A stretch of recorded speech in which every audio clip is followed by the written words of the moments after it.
세금 내가지고 지금 얼마 정도? 1200. 아, 1200 정도 소득이 이제 들어오던가요? 예, 양도세 다 내죠. 다 내고 1200? 괜찮네. 양도세 한 400 정도 안 나오더라고요. 취득하고 지금 얼마 만에 정리했는 거예요?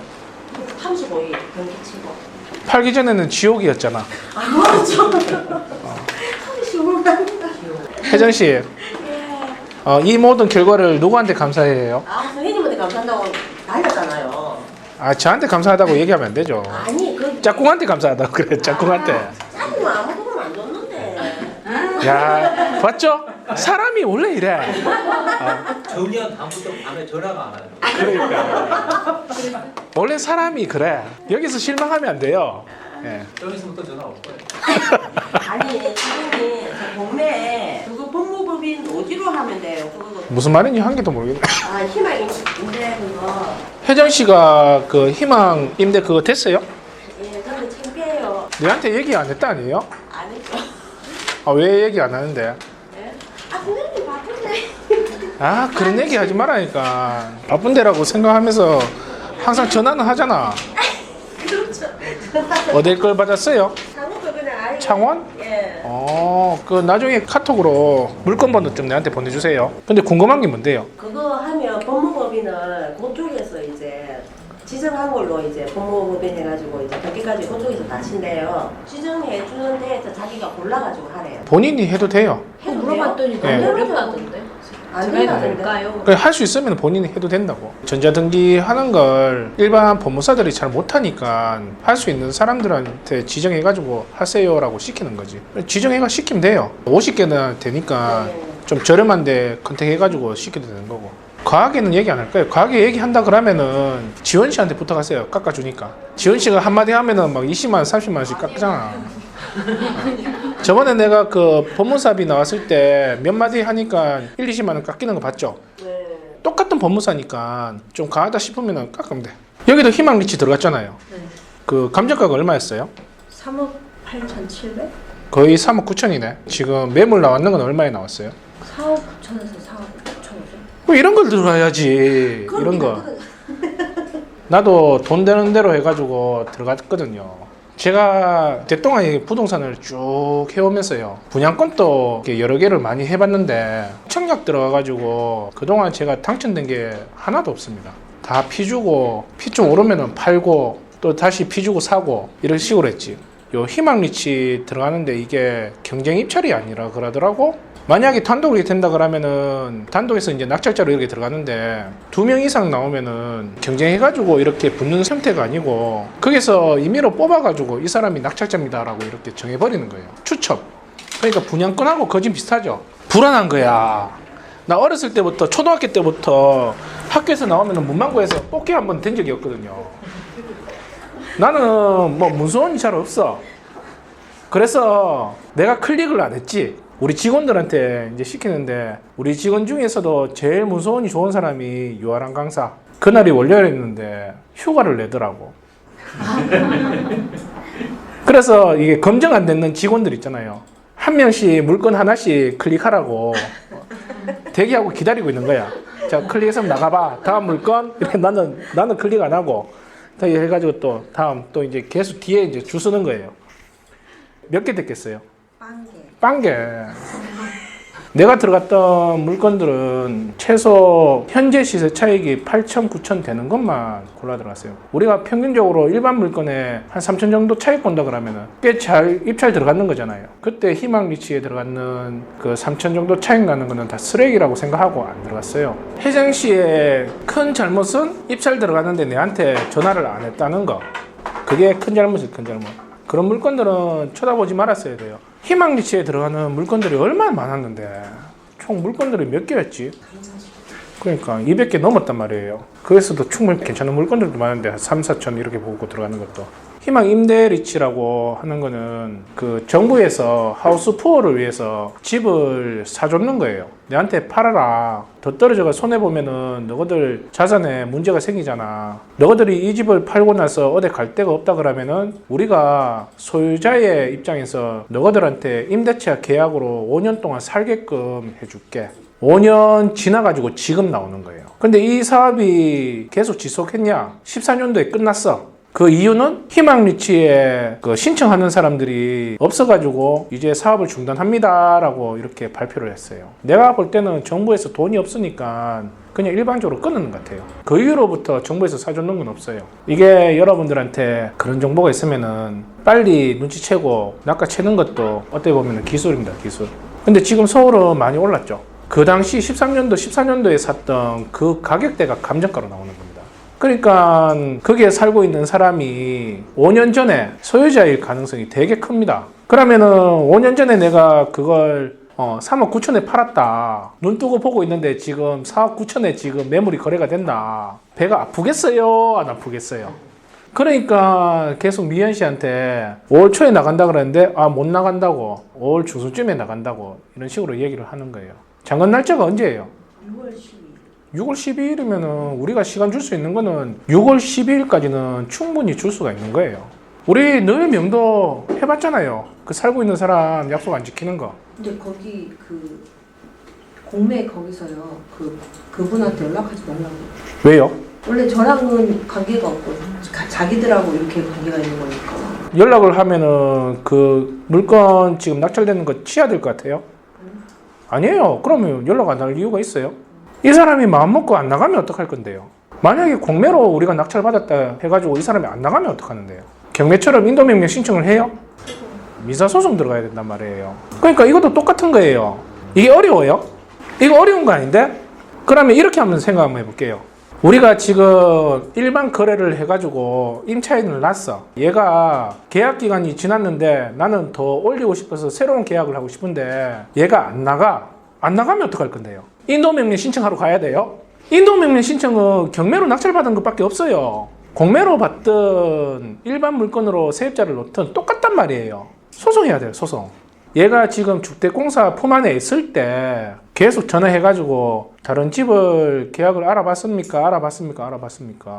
내가 잔금 치를 때까지 계속 얘기를 꺼내야 되는 거예요. 정중하게, 기분이 안 나쁘게 그렇게 이제 얘기를 던져야 되는 거지. 지금부터 잔금 치르기 전에 나가는 이 모든 결과를 만드는 거는 우리가 만드는 거예요, 우리가. 당신이 말한 대로 전화 안 하고 지금 잔금 치르는데 안 나가는데 이거 어떻게 해야 되는 거예요? 라고 하면은 거기에서 담당자가 뭐라고 얘기하겠어요? 제가요 책임지고 이 사람 내보낼게요 라고 담당자가 그렇게 얘기하겠죠? 절대 안 합니다. 네가 알아서 하세요. 네가 소유권 취득했잖아요. 네가 알아서 하세요. 이렇게 얘기할 거란 말이에요. 그 사람이 책임질 것도 아닌데 그 말에 내가 뭘 믿고 그 사람의 말을 내가 들어야 되는 건데요. 그 사람이 안 나갔을 때 그 주택공사에서 한 달 나가는 이자를 내주겠나? 그런 것도 아니란 말이에요. 그러니까 어렵게 생각할 필요 없는 거야. 그죠? 그럼 지금부터 뭐 해야 되겠어요?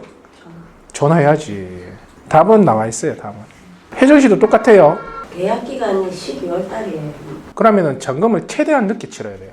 내가 빨리 잔금 치르면은 그때부터 이자가 발생하니까 어차피 얘는 계약 기간이 12월 달이니까 최대한 계약 기간을 늦춰가지고 치르는 쪽으로 이렇게 들어가야죠. 그럼 오늘은 이 지분 경매에 대해서 한번 얘기해 보는 시간을 가져볼게요. 자, 지분 경매를 아시는 분? 부분으로 경매를 통으로 합니다. 통으로 나오는 건 우리가 일반적으로 했던 경매들을 말하는 거고 일괄 매각을 그동안 해왔고 지분 경매라고 하는 거는 쉽게 말해가지고 지분을 취득하는 거예요. 지분을. 되게 쉽죠? 이게 특수물건인데요. 이 특수물건이라고 해가지고 되게 어려운 게 아니야. 지분 경매는 정말 쉬워요. 이 권리가 막 꼬여있는 게 아니거든요. 쉬워. 그럼 지분 경매가 왜 이렇게 나왔을까요?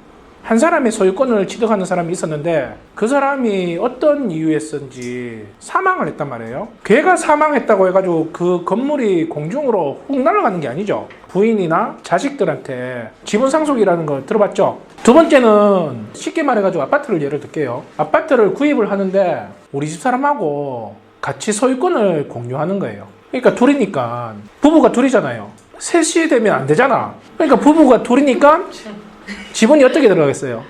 왜 상상만 해도 기분 나빠요? 남자가 기분 좋을 줄 알았는데. 아, 남자가 둘이 됐으니까. 애기 아빠 전화번호가 어떻게 됐지? 부부는 둘이니까 지분 비율만큼 들어갑니다. 2분의 1, 2분의 1 소유권을 취득을 한단 말이에요. 그러면은 나중에 세를 놓잖아요. 대표로 우리 와이프가 가가지고 도장 찍을 수 없어. 항상 부부가 같이 가서 임대차 계약서에 같이 도장을 찍어야 됩니다. 팔 때에도 둘 다 같이 가가지고 같이 도장을 이렇게 찍어줘야 돼요. 민법 264조에 이렇게 나오거든요. 지분권자가 50% 이상이 되지 아니했을 때는 단독으로 임대를 놓거나 파는 거에 대해서 행위를 인정을 안 한다는 게 민법으로 이렇게 나왔단 말이에요. 이 얘기도 똑같은 거예요. 우리가 임차인이 있다 그러면은 내가 반에 대한 지분을 가졌다 그러면은 2분의 1이면은 50 이상이 되는 게 아니잖아요. 우리는 딱 50이란 말이에요. 그러면은 우리가 이 임차인을 함부로 우리 단독으로 명도를 할 수가 없다는 거예요. 이게 이제 흔하게 나오는 한쪽 지분이 이렇게 나왔는 거, 그걸 취득할 수도 있겠죠. 공동투자로 들어가서 지분들이 여러 개로 이렇게 처음부터 나눠지는 그런 거 중에 한 개가 또 이렇게 나와가지고 지분 경매로 이렇게 나올 수도 있겠죠. 거기에서 우리가 지분을 취득을 한다라고 이렇게 보시면 돼요. 오늘은 쉽게 설명하기 위해서 2분의 1, 2분의 1 있는 그런 지분을 만약에 취득을 했을 때에 어떤 일이 발생을 하고 우리는 거기에 대해서 어떻게 대처해야 되는지 그런 얘기를 한번 해볼게요. 그러면은 일반 경매하고 지분 경매하고 이 차이점을 한번 볼게요. 본인이 낙찰받은 게 몇 프로의 낙찰 받았어요? 몇 프로대 낙찰 받았냐고. 70% 받을 수도 있고 80% 받을 수도 있고. 본인은 70대에서 낙찰을 받았죠. 근데 70%에서 낙찰 받는 거는 보통 쉬운 게 아니에요. 몇 프로? 80에서 90. 맞아. 80? 보통 이게 우리가 일반 경매에 들어갔을 때의 낙찰률이에요. 저도 좀 놀랐는 게 이번에 내가 이거 준비하면서 알았거든요. 그동안 우리 교생들이 낙찰 받은 걸 훑어봤어. 대부분이 85%가 안 넘더라고. 80% 초반대에서 이렇게 낙찰을 받더라고요. 근데 지분은요? 지분 같은 경우에는 얼마 선에서 낙찰을 받겠어요? 2억짜리 아파트라 그러면은 2분의 1 지분이 나온다 그러면 감정가는 1억 정도 선에서 감정가가 나오겠죠. 그러면 여러분들이 입찰 들어간다 그러면 얼마에 입찰 들어가겠어요? 1억? 1억에 입찰 들어갈 것 같아요? 그러면 9천이면 안 들어가겠죠? 8천? 8천도 안 들어가. 7천이면요? 6천이면? 아니, 지분을 안 한다고 생각하지 말고 만약에 지분 경매를 했다라고 가정했다 그러면은 5,000에서 나는 5천이면 입찰 들어가겠다. 5천이면 들어가겠다는 사람들이 한 여기서 5명이네. 일단 지분으로 내가 취득을 한다 그러면은 아까 얘기했죠. 264조에 의하면은 2분의 1 지분을 취득을 했다고 해도 내가 팔고 싶어도 일반 시장에서 팔 수가 없습니다. 여기 세입자가 있다 그러면은 내가 이 사람을 내보내고 싶어도 내가 원하는 세입자를 엮고 싶어도 한쪽에서 동의를 안 해주면은 세를 못 나요. 그러니까 5천 밑으로 생각을 한다라는 사람이 또 태반이네. 문제가 많은 이런 물건들이 나왔다 그러면은 5천에서 6천 사이로 입찰 들어간다 그러면은 낙찰될 가능성이 있겠어요? 네. 일반 사람들은 함부로 못 들어오겠죠.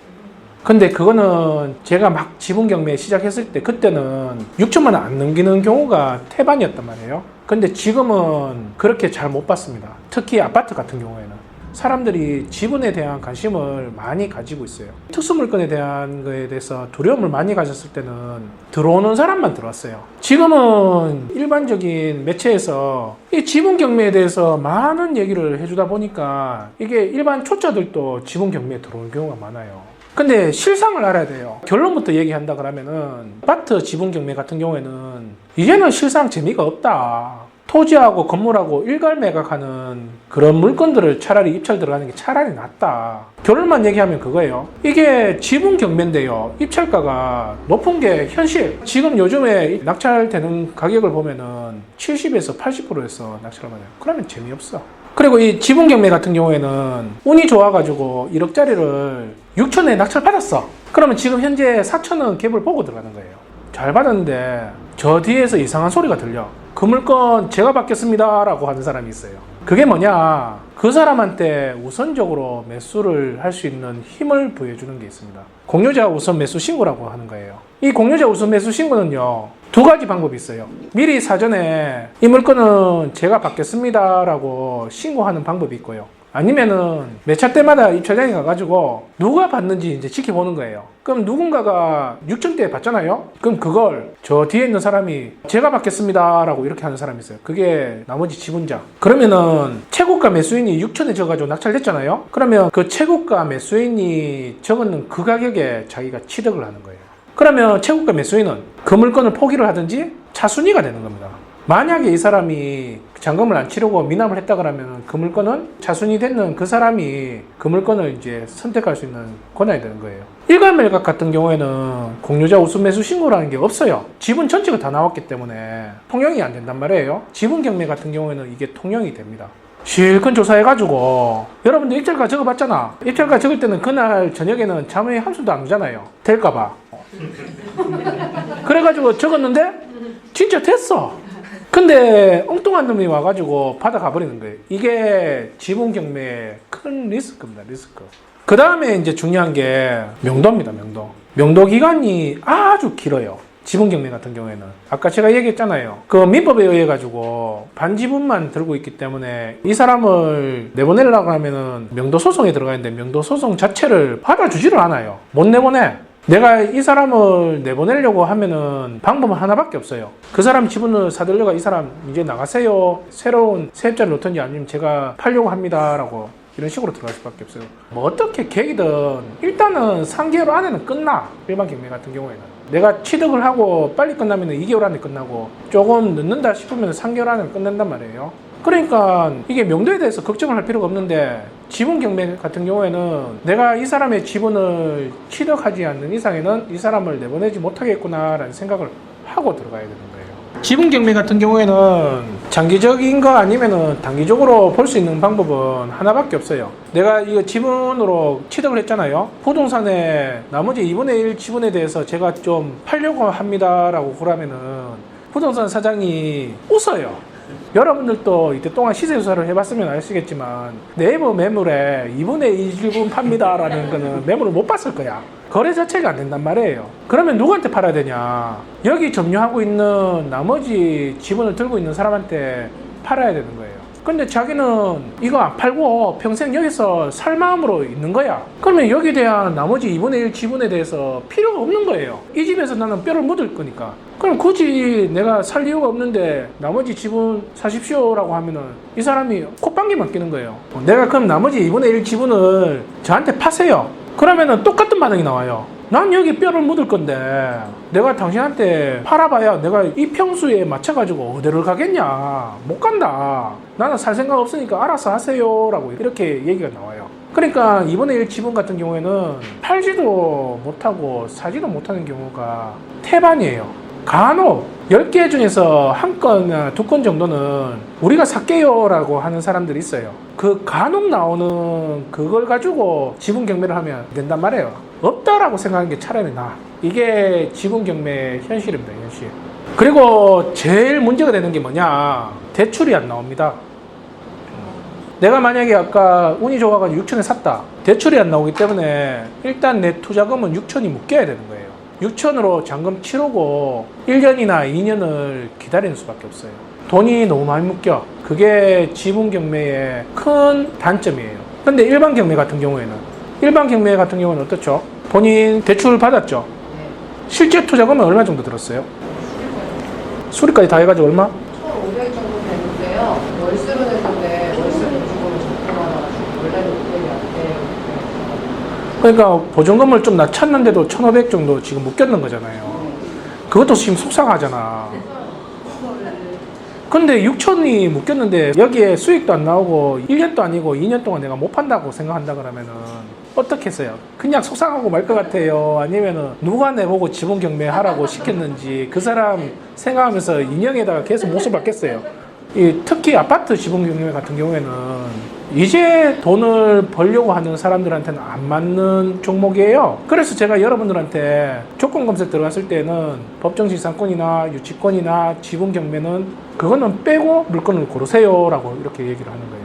근데 이게 유튜브로 나오는 얘기를 보면은 지분 경매만 하면 돈을 번대. 결과만 얘기하는 거예요. 결과만. 그 과정은 얘기를 안 하고 현실을 제대로 얘기를 해야 된단 말이에요. 자, 그러면은 지분 경매로 낙찰을 받았다. 낙찰 받고 나서 그 다음 과정들은 이제 어떻게 되는지를 한번 볼게요. 우리가 일반 경매로 낙찰 받으면은 어떻게 해요? 일단은 우리가 낙찰 받으면은 그 점유하고 있는 사람이 임차인이든 아니면 소유자든 만나서 앞으로 어떤 계획을 가지고 있는지에 대해서 들어보고 명도에 대한 플랜을 짜야 됩니다라고. 하루라도 시간이 아까우니까 빨리 만나고 이 사람하고 연락처를 받아서 계속 집요하게 얘기를 이어나가야 되는 게 우리의 명도 방식이란 말이에요. 근데 지분 경매는 여기에 점유하고 있는 소유자나 아니면 임차인이 있다 그러면은 만나면 안 돼. 지분 경매의 특징은 웬만하면 피해 다닌다는 게 지분 경매의 특징입니다. 자, 왜 그러냐? 앞으로 이 물건에 대해서 내가 차익을 더 많이 보기 위해서 여기에 소유권자하고 웬만하면은 대화를 안 하려고 하는 거예요. 그러면은 우리는 뭘 하냐? 지분 경매를 한다 그러면은 대출 나온다고 했어요? 안 했어요? 대출도 알아볼 필요 없어. 우리 일반 경매로 낙찰 받으면 되게 바쁘잖아. 그때부터 막 명도 대상자하고 계속 전화로 해가지고 생각해 보셨냐고, 저하고 재계약을 할 건지 아니면은 언제 나가실 건지. 그런 와중에 어떻게 해야 돼요? 내 조건에 맞는 대출이 어떤 상품들이 있는지 은행들마다 다 전화해가지고 최소한 은행 30군데, 많게는 50군데 이상은 은행에 전화해가지고 하는 게 원래 우리 교육에 대출 알아보는 그 방식이란 말이에요. 정말 편하죠? 네. 돈만 있으면 돼. 명도 대상자하고도 연락할 필요 없고요. 대출이 안 나오니까 은행을 우리가 굳이 알아볼 필요가 없는 거예요. 그러면은 뭘 해야 되냐? 내용 증명을 이제 준비를 해야 됩니다. 저는 여기 504호에 2분의 1을 취득한 누구누구입니다. 나머지 2분의 1 지분을 저한테 매도를 하시든지, 시세가 지금 1억 정도 하니 1억 선에서 구입하시는 거는 어떠신지 문의를 하고 싶습니다. 혹시 선생님이 여기에 거주를 하고 계신다 그러면은 여기 월세가 2,000에 60이니까 1,000에 30으로 보증금과 매달 월세를 주시면은 좋겠습니다 라고 이렇게 내용 증명을 보내야 돼요. 이게 서막이야. 이제 앞으로 이제 일어날 일에 대한 얘기를 하는 거예요. 사라고 한다 그러면은 사겠어요? 지금 명도 대상자 지금 세입자잖아. 걔도 말 안 듣잖아. 그러면은 팔아라 그러면 팔겠어요? 돈 많이 줘요, 판단할 거. 돈을 많이 줄 생각 없어. 여기 시세가 1억이니까 한 8천에 파십시오라고, 아니면은 7천에 파십시오라고 이렇게 얘기하겠죠. 그러면은 내가 6천에 받으면은 8천에 산다 그래도 6천 정도는 차익을 보고 들어가는 거잖아요. 8천에 팔아라 그러면 생각 없죠. 그럼 월세를 주세요라고 하면 짜증날 것 같아요. 지금 세입자 그러죠. 네.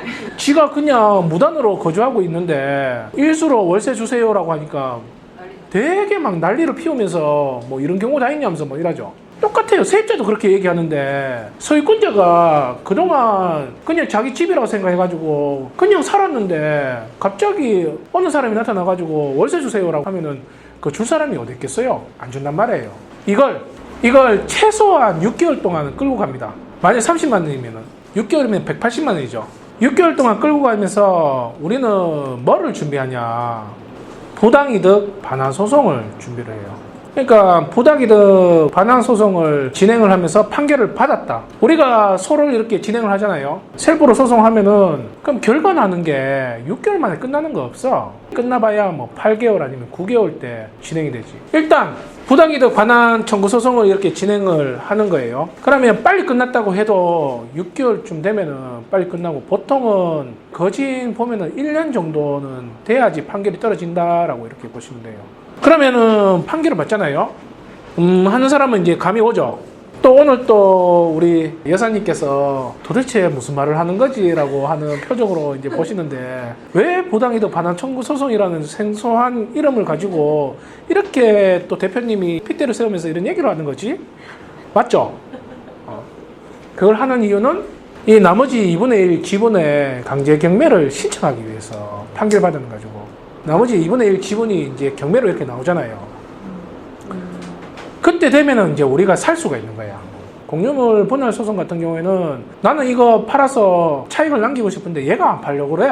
내가 투자했는 거 차익을 남기게 좀 도와주세요 라고 법원에다가 신청을 하는 거거든요. 누군가가 낙찰을 받잖아요. 그러면은 내 지분만큼 낙찰 금액에서 받아가는 거예요. 근데 이게 얼마에 받아갈지 모르잖아. 그러니까 내가 차라리 그냥 경매로 진행을 해버리는 거야. 얘 2분의 1 지분을 가지고. 그러면은 1억으로 나오겠죠? 1억에서 낙찰을 받겠어요? 안 받겠죠? 9천이면은 안 받겠죠? 근데 이게 또 8천에 들어오면 어떡해?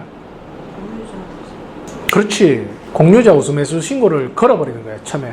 그러면요, 이거 뭐 내가 입찰 들어가봐야 누군가가 내가 적었는 금액에 반생 작업해가지고 입찰가 선정해가지고 입찰가 적었는데 누군가가 받아갈 게 눈으로 뻔히 이렇게 표시가 돼 있는데 누가 들어오겠어요? 안 들어오지. 어떤 이제 입찰자가 최고가 매수인이 되더라도 나머지 지분자가 우선적으로 받을 수 있는 권리를 행사를 할 수 있다라는 게 이게 민법 140조에 나오거든요. 근데 요거에 대해서 제한을 걸어버릴 수가 있어. 본인이 우선 매수 신고를 했다면은 아무도 안 들어온다. 그럼 최저가에서 무조건 받아가게끔. 근데 내가 여기에서 미납을 해버린다. 그러면은 다음 회차 때는 이 사람한테 우선 매수 신고의 권리를 박탈해버리는 거예요.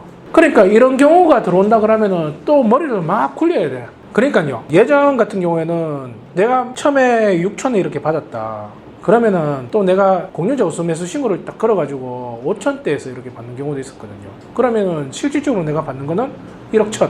그러면 9천 정도는 차익을 보고 이렇게 들어가는 거죠. 거기에서 2년 정도 시간이 지났을 때에 부동산 가격이 올라가고 떨어지는 거는 그거는 그 시장에 이제 맡겨야 되는 부분이고 경매까지 이제 진행해가지고 받는 기간이 최소 2년까지는 가는 게 이게 지분 경매의 형태입니다.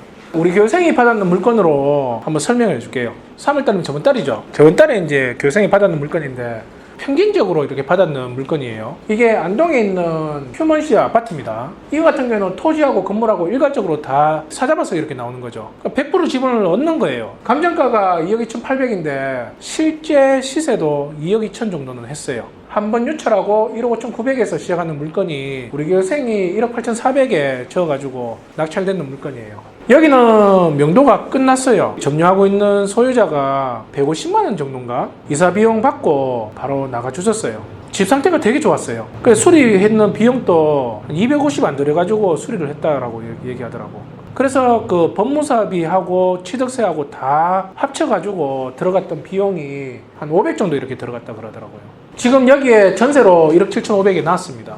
여성분들이 거주하는 한전 사택으로 계약을 했어요. 저도 한전에 있을 때 사택에 살아왔지만 내 방에서는 좀 담배도 피고 막 이렇게 하거든요. 근데 여성분들은 사택에서 깔끔하게 쓰잖아. 아닌갑네. 하여튼 전세 계약을 1억 7,500에 계약을 했어요. 낙찰받은 게 1억 8,500에 낙찰을 받았잖아요. 원래 대출 안 내고 바로 전세 끼고 준도상환 수수료 안 주고 이렇게 하려고 했는데 무슨 이유 때문에 1억을 대출을 했대. 그러니까 일반 경매는 대출 나옵니다. 이자 들어갔던 게 한 달 이자 한 20만 원 정도 채 안 되고요. 계약을 했으니까 본인이 실제 들어갔던 돈이 1,600만 원. 거진 비슷하죠? 여진 씨하고. 현재 시세 차익을 3천 정도는 보고 이렇게 들어간단 말이에요. 혜정 씨 같은 경우에도 단기로 매도했다 그랬죠? 얼마 정도 차익 받다 그랬죠? 1,200 정도. 그러니까 여차해가지고 단기로 매도해도 우리는 차익을 볼 수 있는 물건들이란 말이에요. 일반 물건은 이게 됩니다. 근데 지분 경매는 단기 매도가 잘 안 돼요. 되기야 되겠지. 근데 그걸 믿고 지분 경매에 들어가면 안 돼. 현재 나와 있는 지분 물건입니다. 여기는 경기도 화성에 있는 해피트리라는 아파트예요. 15층 중에 15층이니까 탑층이고 여기 지금 29제곱미터가 지분으로 나왔어요. 건물 등기에 들어가 보면은 소유자가 몇 명인지가 나올 거예요. 2명입니다. 2분의 1, 2분의 1. 그 중에 이 사람의 지분이 경매로 이렇게 나왔는 거예요. 그러면은 이게 실제 우리가 지금 받는 평수는 9평이란 말이에요. 온전하게 들어온다 그러면은 18평이라는 거죠. 18평은 우리 보통 분양 평수로 얘기할 때 24평이나 25평 이렇게 얘기하겠지. 그러니까 여기서 헷갈릴 필요가 없다고. 2분의 1 지분이면은 딱 반으로 생각하면은 아 이건 24평 아니면 25평으로 얘기하는 아파트겠네. 그렇게 보시면 돼요. 이게 한번 유찰해가지고 지금 1억 선에서 이렇게 나왔는 거예요. 여기는 지금 임차인이 없어요. 세대 열람 열어봐도 여기는 소유자가 지금 점유하고 있어요. 서류상에는. 그냥 가조사로만 해봤어요. 여기 현재 매물이 얼만큼 정도 이렇게 나오는지. 여기 지금 2억 2천 정도 매물이 이렇게 나오더라고.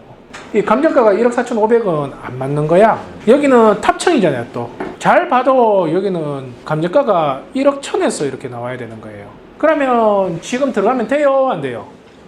또 특히 아파트 같으면 또 조사도 안 하고 감정가가 시세라고 생각하면서 또 들어오면은 80%에 내가 최저가에 들어가면 4천 정도 갭을 보고 들어가는 거잖아. 이렇게 생각해가지고 들어가면 조지는 거라고. 안 돼요. 그러면은. 그러니까 한 번은 더 유찰을 해야 돼. 일단 여기 전세는 8천이고요. 월세는 1,000에 30. 다 반으로 이렇게 얘기를 하는 거예요. 여기 지금 1억 1천인데 2천 정도 갭을 보고 9천에 적었다고 칩시다.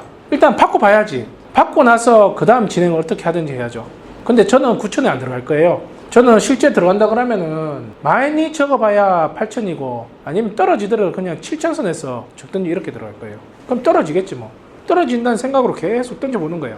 여기 대출 없다 그랬잖아요. 뭐 취득세하고 뭐 법무사비 이런 거 한다 그러면은 뭐 300만 원 넉넉하게 본다. 그럼 실질적으로 들어가는 돈은 9,300 정도 이렇게 들어가겠죠. 시세 차익은 1,700만 원 정도 보고 들어가는 거예요. 1년 동안 월세를 안 받고 모은다 생각하면 360만 원 정도는 우리가 채권으로 만들어 놓을 수가 있는 거예요. 이게 다 돼가지고 2차로 경매에 들어간다. 그때도 시세가 2억 2천이라고 이렇게 가정한다 그러면은 공유자 우선 매수 신고를 이렇게 사용해가지고 잘 받아가지고 한 5천 선에서 이렇게 받았다. 그러면 대박인 거예요. 이렇게 안 할 것 같으면은 입찰 안 들어가는 게 맞아요. 내가 항상 얘기하잖아. 구입을 안 하는 게 낫다고. 이때 되면은 이제 소유권을 완벽하게 취득을 하기 때문에 대출을 발생할 수가 있단 말이에요. 만약에 단기로 매도 안 하고 세를 놓는다 그러면은 대출을 끼고 들어갈 수도 있겠죠. 뭐 1억 천 정도는 나옵니다. 그 이자는 38만 원 정도 나올 거고. 그러면 월세를 놓는다 그러면은 내가 들어가는 돈은 1,500만 원. 그 다음에 이제 수익을 남기는 게 22만 원. 시세 차익은 7,500만 원 정도. 차익을 남겨가지고 양도세 내고 뭐 이렇게 한다 그러면은 우리한테 실질적으로 차익을 보는 거는 4, 5천 정도 이렇게 되겠죠. 자, 어때요? 자, 지분 경매 공동투자로 들어가실 분. 이런 마음 안 드세요? 내가 왜 지금 최고위반에서 이 수업을 듣고 있지? 그래서 제가 결론 내렸는 거는 아파트 지분은 시세가 5억 이상 되지 않는 거는 안 들어가는 게 낫겠구나라는 생각이 들어요. 만약에 이걸 제가 개인적으로 한다 그러면 저는 장기적으로 2년 이상 바라보고, 그러니까 이걸 내가 은행에 7천, 8천 정도 묻어 놓는다 생각하고 2년 뒤에 그 배로 차익을 본다라는 생각으로 들어간다 그러면 혼자서 하는 게 나아요. 그러면은 우리가 지분을 한다 그러면은 어떤 쪽의 물건들을 봐야 되나. 그래서 제가 물건들을 할 만한 걸 한번 뽑아봤어요. 지금부터 이제 보여주는 거는 현재 진행되고 있는 물건들을 또 보여주는 거예요.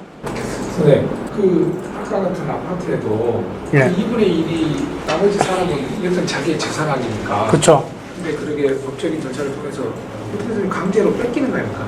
그렇죠. 그렇게 그러니까 되나요? 아, 되지. 왜 안 돼? 1년 동안 우리가 월세를 안 받는 게 360만 원이잖아요. 그러면은 우리가 법원에다가 소를 진행하겠죠. 360만 원을 우리가 못 받았으니 360만 원을 받을 수 있도록 부당이득 반환 청구 소송을 합니다라고 했을 때에 얘가 360만 원 주면은 그 소는 치야되는 거예요. 그러니까 강제로 안 뺏기려면 돈 주면 되지. 그럼 우리는 그동안 공들였던 우리는 또 나가야 되는 거야. 또 기다려야 되는 거야. 되게 좋은 질문 하셨는 거예요. 사람들이 중간에 발생할 이런 다른 길은 얘기 안 하고 결과만 얘기하면 이렇게 오해할 수가 있다니까. 그죠? 360만 원이면 내가 어디서 가가지고 빌려서라도 난 갚겠다. 그럼 또 기다려야 되는 거예요.